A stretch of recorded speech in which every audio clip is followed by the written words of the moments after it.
这也太厉害了！在国外居然有人用10000根皮筋做了个比篮球还大的弹力球，而且弹力非常强。用10000根皮筋做的篮球，弹力会比普通篮球还要好。你们说会是真的吗？认为是真的打1，认为是假的打2。不过是真是假，试一下才知道。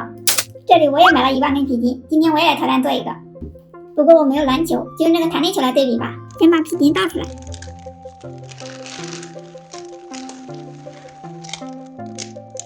5颜6色的，一下子这么多，都堆成一个小山了。下面我们就开始吧。先拿几根皮筋把它们缠在一起，来当球心。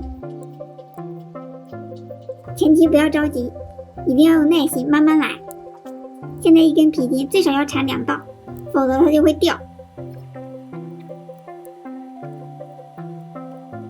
这个大小就可以整根皮筋直接套上去了。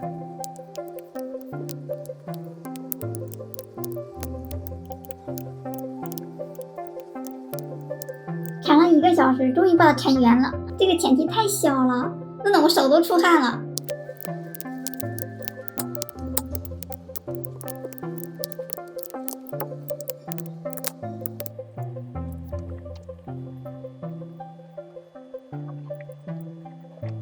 目前和这个弹力球已经差不多大了，但是皮筋还有这么多，我都怀疑它不止10000根。不行，我要歇一下，明天再接着缠吧。Tomorrow， 继续缠。现在已经缠4个小时了，手指好痛啊！主要是这个皮筋太小了，时不时的就会打到手。大家给点个小心心，加加油吧！给你们听一下这个缠皮筋的声音，蛮解压哎。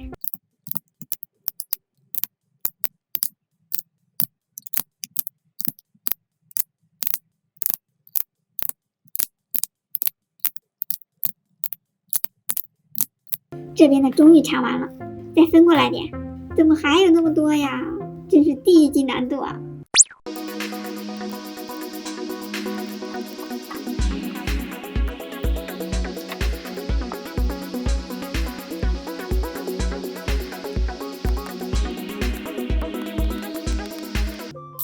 完成！10000根皮筋终于缠完了，用了8个多小时，我的手指头真的好痛，给你们看一下，看这个地方。好红啊，这个像起了个包一样。不过缠上这个球球还挺好看的耶，给我们的弹力球比一下，这明显大很多耶。量一下，周长有19.2哎，这个球球好实啊，一点都捏不动。称一下，96克，它看起来和竹子编的是不是很像？只不过它颜色更彩。那我们再来看一下它的弹力怎么样。真的可以弹起来，和弹力球比一下啊，好像弹力球弹得高一些。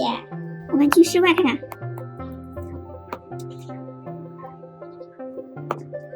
弹2下就弹不起来了，弹力不是很好。你们还想看我做什么样的挑战？记得告诉我哟。我们下期见，拜拜。